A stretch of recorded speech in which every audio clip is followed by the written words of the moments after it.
Hello and welcome to the video. We're out here on this foggy night looking at the 6.7 engine right now, 6.7 Cummins, and it appears that there is a coolant leak of sorts on this coolant elbow, this plastic QD elbow coming from the heater core and going into the block there. You can see that there's some deposits left over from dried coolant. You can even see that's a little bit damp there. And I've been seeing some drips of something on the ground, and it looks like it's coming from here. So I'm going to go ahead and try and swap this out tonight and see what we can do there. I have a Dorman part number for you, which we're going to hop over there and take a look at that now. All right, here's our part. It's a 5/8 inlet to 5/8 outlet, 90-degree plastic QD coolant elbow. The part number is 800-416. This is available on Amazon for about 10 bucks. I got it at AutoZone for about 18. And this is not typically associated with Dodge trucks. This is actually like a GM part. But this should work for our situation here. You can see there's two tabs on either side that you squeeze in to remove the fitting. There's an O-ring inside of here that keeps the seal. So that's what's worn out on my truck, and this should be a fairly easy replacement, I think. So let me go ahead and grab my pliers and see if we can get the old one off. We will need to remove the spring clamp that's on the heater core pipe. Okay, here we go.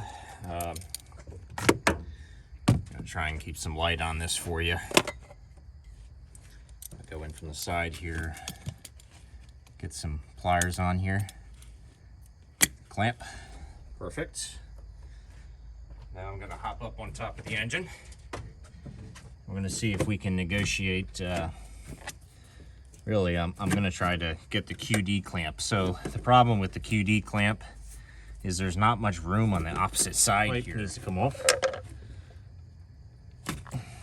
Just like that. I know that's going to leak some coolant. That allows me to turn it sideways like this. Oh boy. Let's put it up on top of the valve cover here, if we can. I'll try to avoid leaking too much. And then I'm just gonna try and get a finger on both sides. Gosh, that's gonna be hard. Got some needle nose pliers here to try a new strategy. There's these yellow tabs on the very bottom. It's not even on the inside of where you would typically pinch, but they're on the very bottom here. And if you squeeze those,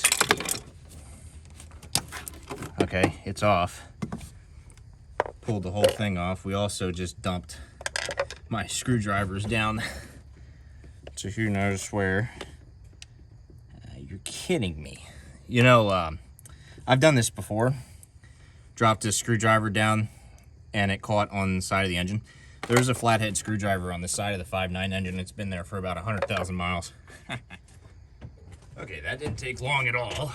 It actually lifted off with relative ease. You just have to lift it straight up. So I'm just taking a little paper towel here and cleaning that off. And I'm going to grab our new part now and drop it straight down.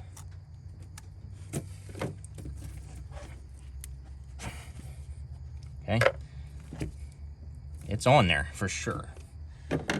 Now we have to get our heater core pipe back on.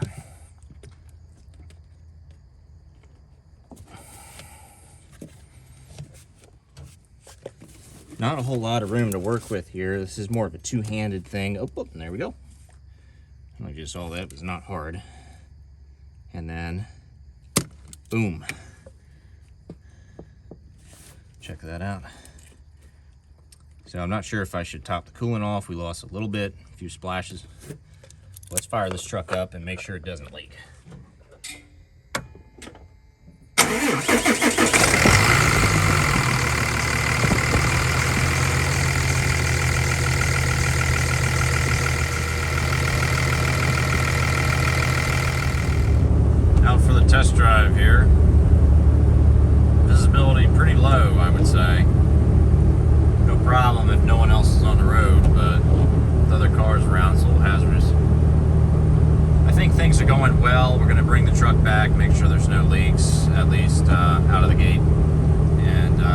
got this.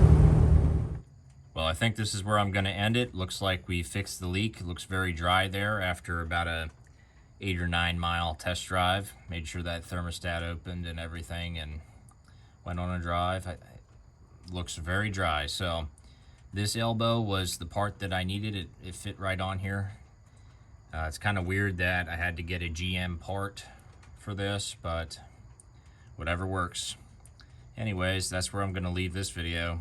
Y'all have a good one. I'll see you next time.